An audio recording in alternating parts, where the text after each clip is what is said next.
2003 সালে মার ডিমাসা দাঙ্গায় কাছাড় জেলার চেকারকাম মেটনাতল গ্রামের মাত্র মার জঙ্গিরা 31 জন মানুষকে গুলি করে হত্যা করেছিল। মণিপুরের সাম্প্রদায়িক দাঙ্গায় বর্তমানে এই এলাকায় তীব্র আতঙ্ক বিরাজ করছে, কারণ কয়েকদিন আগে এই এলাকায় কুকি জঙ্গিরা রাতের অন্ধকারে গুলি চালায়।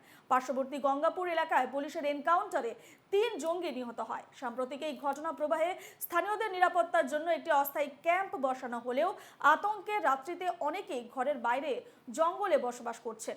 এক কথায় চূড়ান্ত আতঙ্ক বিরাজ করছে এই এলাকায়। এ নিয়ে আমাদের শিলচরের প্রতিনিধি পাবলু দাসের এক প্রতিবেদন।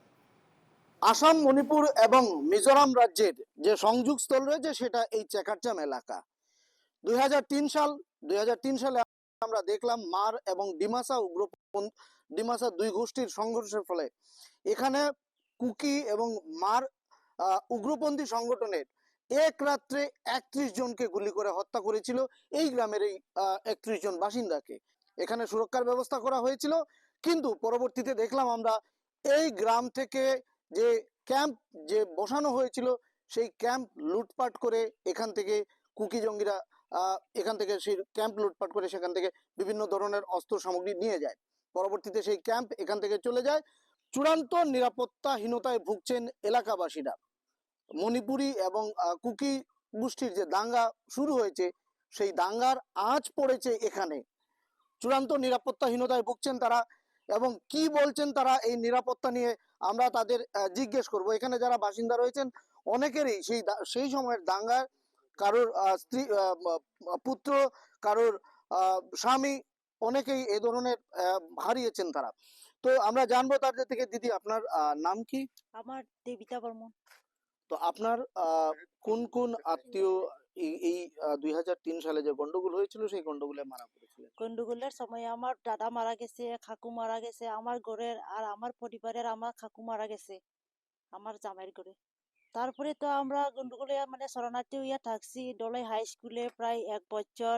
এরপরে সরকারে ঘর দেওয়া হয়েছে, এরপরে আমরা আইসি আবার থাকার পরে মানে খুব মানে ক্যাম্প আইছে, ক্যাম্প আওয়ার পরে তো বাক্কা কয় বছর হয়েছে, এরপরে ক্যাম্পটাকে মানে অ্যাটাক করা হয়েছে উগ্রপন্থী আইয়া। তো এখন এখন কিভাবে রয়েছেন আপনারা? এই যে এখনো মানে মধ্যে তো আমরা ভালো করে রইছিলাম, আর এখন তো মানে খুব দিকদারিত আছি, আমরা ঘরে থাকতে পারি না, রাইড হইলে জঙ্গলে যাই গিয়া। আমরা তো মানে ক্যাম্পের দরকার। ও তো গত পরশু দিন আমরা বাচ্চা কাচ্চা লইয়া জঙ্গলে গিয়া থাকছি।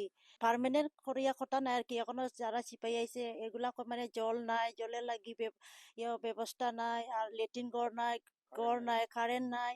তারা তারা কইছে যে যাইতো গিয়া ক্যাম্প যদি যাই গিয়া তে আমরা কিরকম রইতাম।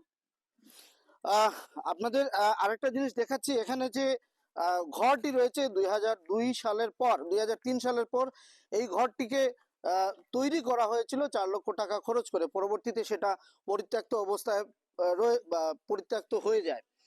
সাম্প্রতিক এই গন্ডগোলের ফলে এখানে ক্যাম্পের জন্য জেলার পুলিশের পক্ষ থেকে এখানে ক্যাম্পের জন্য ব্যবস্থা গ্রহণ করা হয়। যে এই গোটা ঘরটির চারিপাশ যে এলাকাটা রয়েছে সেই এলাকাটা গ্রামবাসীরাই কিন্তু পরিষ্কার করেছেন।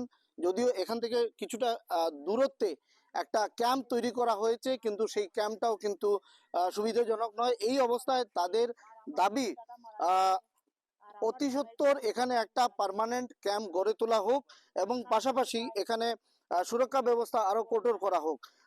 রয়েছেন আরেকজন, তাদের এই গ্রামবাসীদের দাবিটা কি সেটা আমরা জানবো। দাদা, আপনার নাম? আমার নাম ননিগোপাল দাস। আমি ওই গ্রামের চেকারচামেরে। এখানে দেখুন, আমরা 2003-এর পর থেকে নানান সমস্যা ভুগছি, নানান আমরা ভয় আমরা মনের মাঝে আছে, কিন্তু ভয়ের মধ্যে আমরা অতদিন দিন যাপন করে আসলাম।